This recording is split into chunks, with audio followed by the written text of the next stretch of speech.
Kanour Bram, j'ai 39 ans. Je suis papa de 2 enfants, marié bien sûr.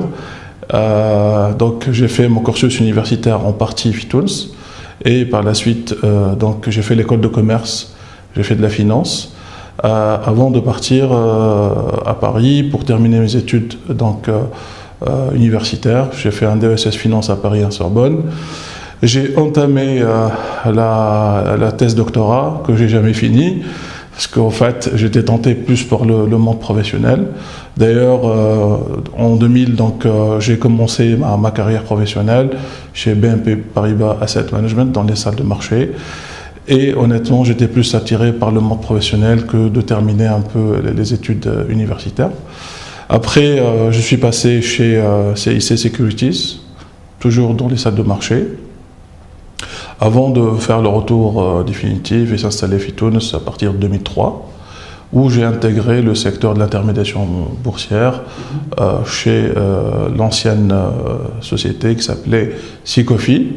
Entre-temps, j'ai continué à faire des formations, bien sûr, et en 2007, il y a eu donc, le premier certificat qui a été lancé pour la formation de l'ASFAF, qui est un diplôme d'analyste financier, en fait reconnu mondialement. Donc il y a eu une première promotion auquel donc le CMF il a favorisé cette formation et je faisais partie de la première promotion.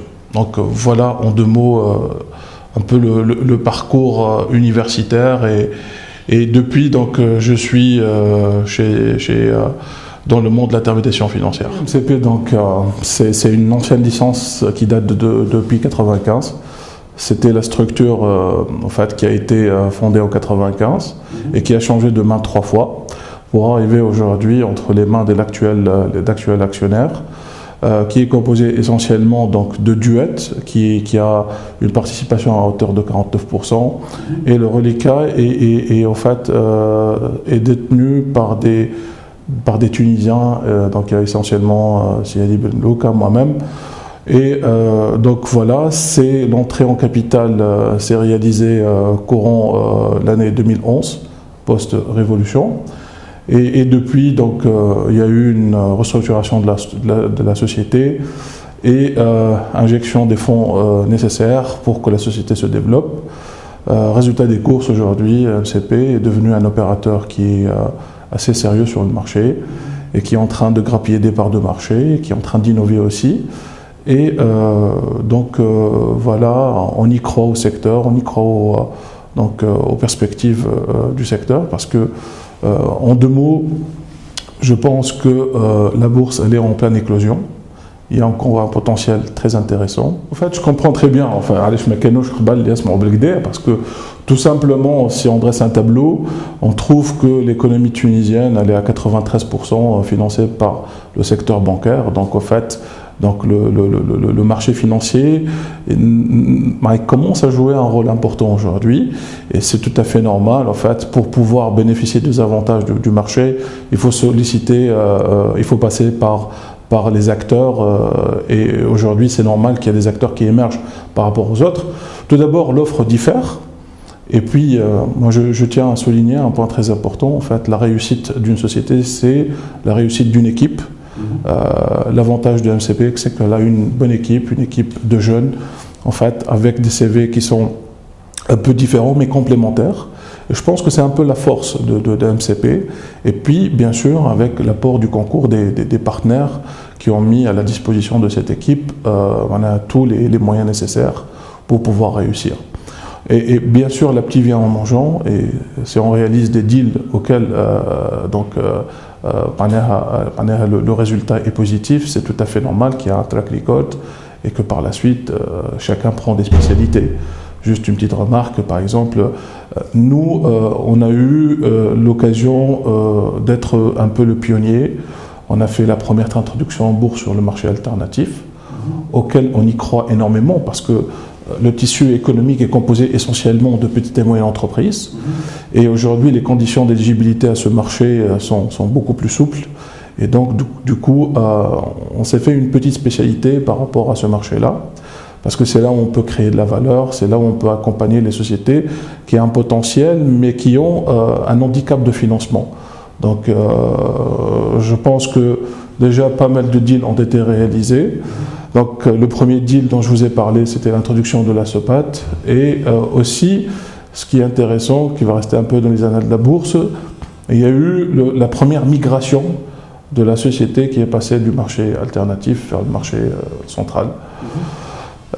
Aussi, donc, on commençait à regarder pas mal d'opérations en termes de privatisation et du coup, il y a un savoir-faire, il y a une certaine expérience qui est en train de se développer au sein de MCP. C'est ce qui laisse probablement les gens en fait s'adressent à nous. Effectivement, donc, MCP c'était une structure qui s'appelait Sicofi et je pense qu'en fait, il y a eu une décision assez mûre prise par les actuels actionnaires où ils ont anticipé, ils ont vu juste qu'il y a un potentiel extraordinaire par rapport au secteur. Dès votre intégration, il y a eu le changement en fait Non, en fait, MCP, en fait, c'est, comme je vous ai expliqué, c'était suite à l'entrée en capital des actuels actionnaires. Ça s'est réalisé plus précisément en 2011, début 2011. À partir de là, il y a eu une transformation totale, il y a eu un changement du nom, un changement de standing et de positionnement. Et en fait, pendant cette période-là, franchement, l'environnement n'était pas aussi propice parce que tout d'abord, on ne voyait pas, le rythme des introductions n'était pas... Il y avait un problème en termes d'offres de papier. D'accord ? C'est-à-dire, en fait, aujourd'hui, il y avait pas mal de secteurs qui n'étaient pas représentés. Donc, la dynamique commençait à se développer je dirais, 2 ans avant la Révolution et qui s'est confirmée post-Révolution. La preuve aujourd'hui, si on compte un peu le nombre des introductions en bourse, depuis le 14 janvier, je pense qu'on est au nombre de 7 aujourd'hui et potentiellement il y a 3 autres avant fin de cette année. Donc il y a une certaine dynamique qui est en train de se créer et donc il y a un changement un peu de l'environnement. Voilà, c'est un peu ce changement-là en fait qui laisse un peu les intermédiaires probablement être plus agressifs et dynamiques commercialement. Tout d'abord, il faut préciser un élément très important, c'est que généralement les sociétés qui sollicitent le marché financier, c'est pour renforcer leurs fonds propres. Bien sûr, on parlera un peu du marché obligataire parce que aussi il y a des autres instruments qui sont de nature à financer la société pour réaliser ses investissements et son développement futur. Donc, si on renfloue les fonds propres, je pense que ça permet à une entreprise de résister.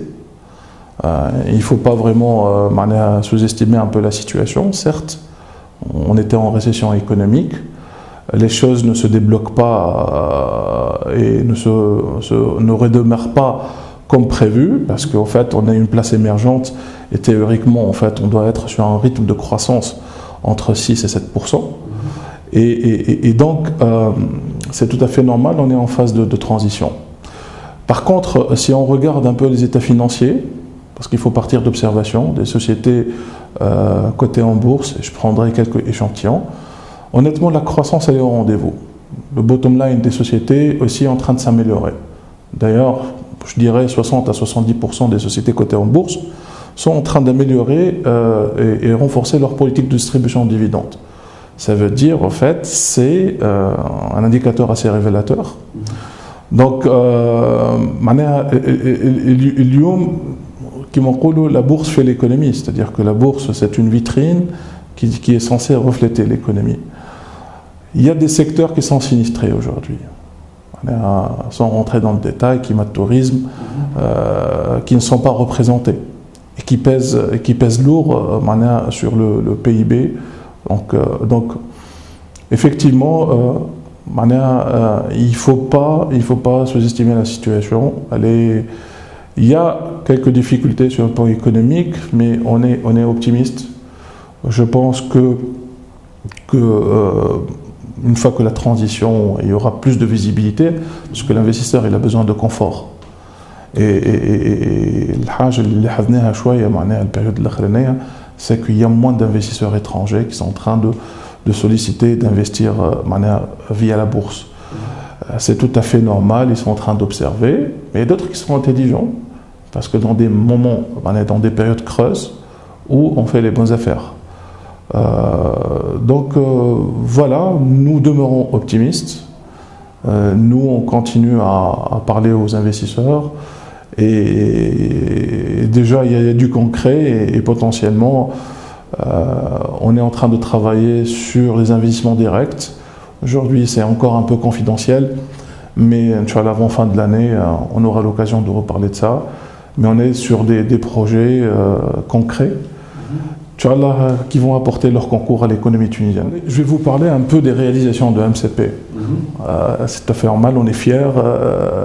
Comme je vous ai dit, et j'insiste à vous dire que c'est un travail d'équipe. Et aujourd'hui, l'équipe s'éclate, ils sont vraiment épanouis. Il y a un environnement qui est favorable. Et depuis le début de l'année, on a clôturé quelques opérations de taille, je peux vous en parler puisque c'est des opérations publiques, qu'on a accompagné en fait l'acquéreur de la concession de voitures Kia, le groupe Bouchemewi. Donc on les a accompagnés par rapport à cette opération qui était une importante opération. Donc ça s'est passé en fait en début d'année. Aussi, on a travaillé sur un emprunt obligataire, et effectivement, ça c'est parmi les acquis de MCP, c'est qu'aujourd'hui, on est en train d'opérer sur l'ensemble des instruments qui sont offerts par le marché financier. Donc, on a accompagné Servicom pour une levée de fonds de 8 millions de dinars. C'était une mission relativement un peu difficile parce que c'est la première société qui sort issu du marché alternatif sur le marché obligataire, avec une notation qui était relativement un peu faible, mais qui ne reflétait pas bien sûr le potentiel de la boîte. C'était une image de la société à l'époque où il y a eu la notation. Donc ça, c'était un deal très intéressant, et ça ouvre des horizons pour d'autres deals sur le marché obligataire. Aussi, on a réalisé l'introduction en bourse de Hightech, qui était une réussite, qui a été souscrite 12 fois, et qu'aujourd'hui, elle continue son chemin. On a levé 3,5 millions de dinars, c'était une réussite pour nous. Et c'est une société qui est assez prospère. Et donc voilà, je peux vous parler d'un deal, mais sans aller dans le détail, c'est qu'actuellement, on a été donc retenu par l'État via le Karama Holding pour les accompagner sur la privatisation donc de Stafim Peugeot, qui est un acteur majeur en fait dans la concession de voitures. Et bientôt donc le process sera mis en place. C'est moi qui vous remercie, et kif nous c'est-à-dire le site, votre site, on le regarde assez souvent parce que vos invités, c'est des invités de marque. Ça nous permet aussi d'avoir un peu leur façon d'analyser la situation économique du pays. Et je vous réitère ce remerciement, et Inch'Allah, on en parlera pour les prochains deals de MCP qui seront réalisés.